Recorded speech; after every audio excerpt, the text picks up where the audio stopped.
সাকিব আল হাসান ইস্যুতে বার্তাটা আসে এমনভাবে আমি আমার এই চ্যানেলের বিভিন্নবার সাকিবকে নিয়ে ভিডিও বানিয়েছি সেটা ওই বাংলাদেশের পট পরিবর্তনের পরে এবং প্রত্যেকবার একটা কথাই বলেছি সাকিব আল হাসান শব্দটা বাংলাদেশের মানুষের বা বাংলাদেশ ক্রিকেট প্রেমিক মানুষের কাছে একটা আবেগের নাম। সেই আবেগটা নিয়ে অ্যাডভার্টাইজমেন্ট করাটাই ক্রিকেট বোর্ডের এই ক্রিকেট সংশ্লিষ্ট মানুষগুলোর কাজ হয়ে দাঁড়িয়েছে। কেন বললাম? আমাদের ক্রিকেট বোর্ডে বর্তমানে পরিচিত মুখদের মধ্যে একজন হচ্ছে আসিফ আকবর, যিনি গায়ক হিসেবে সুখ্যাতি আছে, এখন ক্রিকেট বোর্ডের সংগঠক হিসেবে কাজ করছে, ক্রিকেট বোর্ডের একজন সম্মানিত ডিরেক্টর। সে বারবার বলেছে সাকিব আল হাসানকে ফিরিয়ে আনা দরকার, সাকিব আল হাসানকে, সেটা সপ্তাহ তিনেক পার হয়ে গেছে।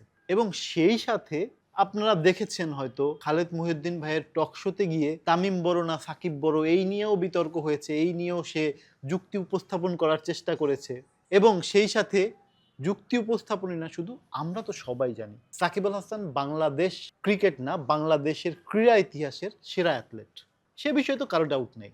ইভেন তো সে বিষয়ে তামিম ইকবাল খানেরও কোনো ডাউট নেই। কিন্তু এই মাঝখান দিয়ে এই যে সংশ্লিষ্ট মানুষগুলো যেসব বক্তব্য দেয় সেগুলো উস্কানিমূলক। কিন্তু কেন বললাম সাকিব আল হাসানের অ্যাডভার্টাইজমেন্টটা বারবার ব্যবহার করা হয়, তার যৌক্তিক কারণ হচ্ছে এটাই, ২-৩ সপ্তাহ পার হয়ে গেছি, আগেই বলেছি যে ২-৩ সপ্তাহ পার হয়ে গেছে এইটা নিয়ে কথা বলা, বা ওয়ার্ল্ড কাপ শুরুর দিন মানে ওয়ার্ল্ড কাপ শুরুর আগেই ফেব্রুয়ারি মাস শুরু হওয়ার থেকেই এই সাকিব আল হাসান প্রসঙ্গ আবার গাজারা দিয়ে উঠেছে। কিন্তু বাংলাদেশ ক্রিকেট বোর্ডের যে লিগ্যাল টিম আছে, সেই লিগ্যাল টিম কোনো আইনি জটিলতা বা যে প্রক্রিয়ার জন্য সাকিব আল হাসান ন্যাশনাল টিমের সাথে ডিসকানেক্টেড, সেই কানেকশন জোড়া লাগানোর কি কোনো চেষ্টা করেছে? সঠিক তথ্য হচ্ছে এটাই যে এখন অবধি সে ধরনের কোনো কিছুই করা হয়নি। সেই সাথে একটু উদাহরণ জুড়ে দেই, সেটা হচ্ছে বোর্ডের যে কথার সাথে কাজের যে টোটালি মিল নেই, তার একটু পিছনের দিকে তাকাই। আপনাদের হয়তো বা মনে আছে 15-র ওয়ার্ল্ড কাপে ইংল্যান্ডের বিপক্ষে ব্যাক টু ব্যাক 2টা উইকেট নিয়েছিল এবং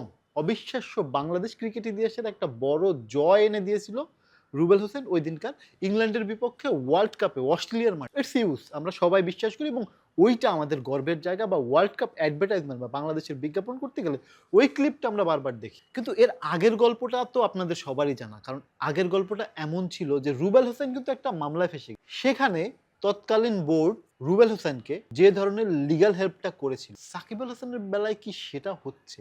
নাকি সাকিব নামটা একটা বড় অ্যাডভার্টাইজমেন্ট, সাকিব নামটা একটা বড় আবেগের জায়গা, সেটাকে নিয়ে এপক্ষ ওপক্ষ করে নিজেদের টাইম পাস, নিজেদের ইস্যুগুলোকে ধামাচাপা দেওয়া, নিজেদের ব্যর্থতাগুলোকে ওই সাকিব নামের পাহাড়ের নিচে চাপা দেওয়াটাই এই বোর্ডের কর্তৃত্ব হয়ে গেছে এবং এই বোর্ড সেই কাজটাই করে যাচ্ছে বারবার। I hope so Shakib Al Hasan নিয়ে এই ধরনের ভণ্ডামি যে কবে শেষ হবে, বা এই ধরনের লিগেসি বা শাক দিয়ে মাছ ঢাকার খেলা যে বাংলাদেশ ক্রিকেট বোর্ড কবে শেষ করবে, এই নিয়ে আসলে সন্দেহ আছে। আমরা যারা ক্রিকেট প্রেমিক দর্শক বা আমরা যারা ক্রিকেটটাকে ভালোবাসি বা ক্রিকেট নিয়ে যাদের এক্সপেকটেশন অনেক, তাদের জায়গায় এই সাকিব আল হাসান একটা বিগ রোল। যখন ওই নামটা একটু থিতিয়ে যায় তখন বাংলাদেশ ক্রিকেট বোর্ড থেকেই তাদের ব্যর্থতা ঢাকার জন্য বারবার সাকিব কেটে নেয়। আশা করব এই ধরনের ভণ্ডামির খেলা শেষ করে নতুন অধ্যায়ে অ্যাটলিস্ট ইস্যুটাকে লিগ্যালি যেভাবে সল্ট আউট করা যায় সেটাই করবে বাংলাদেশ ক্রিকেট বোর্ড।